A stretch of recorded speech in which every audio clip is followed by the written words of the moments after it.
Hello friends, मैं राधिका देवांगन। आप सभी को आज रिपब्लिक डे की शुभकामनाएं। सभी छात्र छात्राओं को गणतंत्र दिवस की शुभकामनाएं। इसमें है आपका असाइनमेंट नंबर 5 क्लास 12। विषय आपका है इतिहास। गांधी जी की नमक यात्रा कम से कम 3 कारणों से उल्लेखनीय थी। वे कारण क्या क्या थे? सबसे पहला कारण था आपका वह घटना थी जिसमें महात्मा गांधी को दुनिया में चर्चित बना दिया गया और गांधी जी सभी की नज़र में आ गए। इस यात्रा को यूरोप और अमेरिकी प्रेस ने व्यापक कवरेज दी। फिर है महिलाओं की भागीदारी वाली पहली राष्ट्रवादी गतिविधि भी। नमक यात्रा के कारण ही अंग्रेज को एहसास हो गया कि अब उन्हें भारत में राज करना है तो भारतीयों को सत्ता में हिस्सा देना पड़ेगा। फिर आपका संविधान निर्माण के उद्देश्य प्रस्ताव में किन आदर्शों पर बल दिया गया? उद्देश्य प्रस्ताव में आज़ाद भारत के संविधान के मूल आदर्शों की रूपरेखा पेश की गई थी। फिर आपका इस प्रस्ताव के माध्यम से उस फ्रेमवर्क को प्रस्तुत किया गया जिसके अनुसार संविधान निर्माण के कार्य को आगे बढ़ाना था। यह उद्देश्य प्रस्ताव 13 दिसंबर 1946 को जवाहरलाल नेहरू ने संविधान सभा के सामने प्रस्तुत किया। फिर आपका प्रस्ताव में भारत को एक स्वतंत्र संप्रभु गणराज्य घोषित किया गया था। नागरिकों को न्याय, समानता एवं स्वतंत्रता का आश्वासन दिया गया था और यह वचन दिया गया था कि अल्पसंख्यकों, पिछड़ों एवं जनजातीय क्षेत्रों और दलित एवं अन्य पिछड़े वर्गों के लिए पर्याप्त रक्षात्मक प्रबंध किए जाए। फिर है आपका फरवरी 1916 में बनारस हिंदू विश्वविद्यालय के उद्घाटन समारोह के अवसर पर गांधी जी के द्वारा व्यक्त विचारों की व्याख्या। इसमें था आपका फरवरी 1916 में बनारस हिंदू विश्वविद्यालय के उद्घाटन समारोह में गांधी जी की सर्वप्रथम महत्वपूर्ण सार्वजनिक उपस्थिति हुई।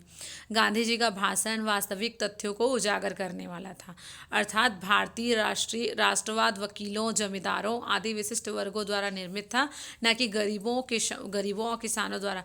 यह गांधी जी की प्रथम सार्वजनिक उद्घोषणा थी। भारतीय राष्ट्रवाद की संपूर्ण भारतीय लोगों का और अधिक अच्छे से प्रतिनिधित्व करने में सक्षम बनाने का प्रयास किया।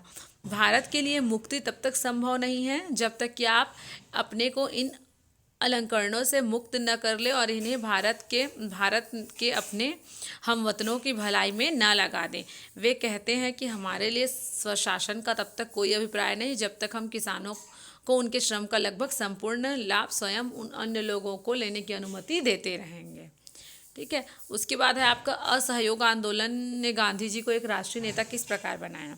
असहयोग आंदोलन 1920 से 1922 ईस्वी महात्मा गांधी द्वारा चलाया गया पहला राष्ट्रीय आंदोलन था जो एक लोकप्रिय आंदोलन बना क्योंकि इसमें देश के लगभग सभी वर्ग, धर्म तथा समुदाय के लोगों ने बढ़कर चढ़ क्या लिया? हिस्सा लिया। भले ही सन 1922 में गांधी जी को यह आंदोलन वापस लेना पड़ गया तो भी इसने गांधी जी को एक लोकप्रिय राष्ट्रनेता बना दिया। फिर 1922 तक गांधी जी ने भारतीय राष्ट्रवाद को पूरी तरह से बदल चुका था, परिवर्तित कर दिया था। अब राष्ट्रीय आंदोलन केवल व्यवसायियों और बुद्धिजीवियों का आंदोलन नहीं रह गया, अब इसमें हजारों की संख्या में किसान और श्रमिक कारीगरों ने भी। फिर है भारतीय संविधान के निर्माण के प्रमुख 6 व्यक्तियों के योगदान का वर्णन कीजिए। भारत के संविधान सभा में 300 सदस्य थे। इनमें से 6 सदस्यों ने महत्वपूर्ण भूमिका निभाई। सबसे पहले पंडित जवाहरलाल नेहरू, वल्लभ भाई पटेल और राजेंद्र प्रसाद जैसे कांग्रेस के प्रतिनिधि थे। इस तिकड़ी के अलावा 3 वकील थे, बी.आर. अम्बेडकर, एम.के. मुंशी और ए.के. अय्यर। इन 6 सदस्यों को 2 सिविल सेवकों द्वारा महत्वपूर्ण सहायता दी गई थी, बी.एन. और राव एस.एन. मुखर्जी को। नेहरू ने उद्देश्य संकल्प प्रस्तुत किया, प्रस्ताव किया कि राष्ट्रीय ध्वज केसरिया, सफ़ेद और गहरे हरे रंग का एक तिरंगा समान होना चाहिए जो केंद्र में नौसेना नीले रंग के पहिए के साथ समान अनुपात में हो।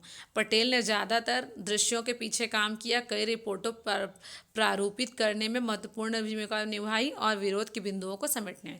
विधानसभा के अध्यक्ष के रूप में राजेंद्र प्रसाद की भूमिका रचनात्मक लाइनों के साथ चर्चे को तेज करने के लिए थी। फिर आपका बी.आर. अम्बेडकर एक वकील और एक अर्थशास्त्री थे। उन्होंने संविधान की प्रारूप समिति के अध्यक्ष के रूप में काम किया। उनकी मदद करने वाले 2 अन्य वकील थे, के.एम. मुंशी और ए.के. अय्यर। दोनों ने संविधान के प्रारूप में महत्वपूर्ण जानकारी दी। धन्यवाद। मैं लास्ट में इस वीडियो के अंत में एक चीज़ और बोलना चाहूँगी। तमाम जो हमारे देश की रक्षा कर रहे हैं, हमारी रक्षा कर रहे हैं सोल्जर्स हैं, उनको भी हमारी ओर से गणतंत्र दिवस की बधाइयाँ, बहुत बहुत बधाइयाँ।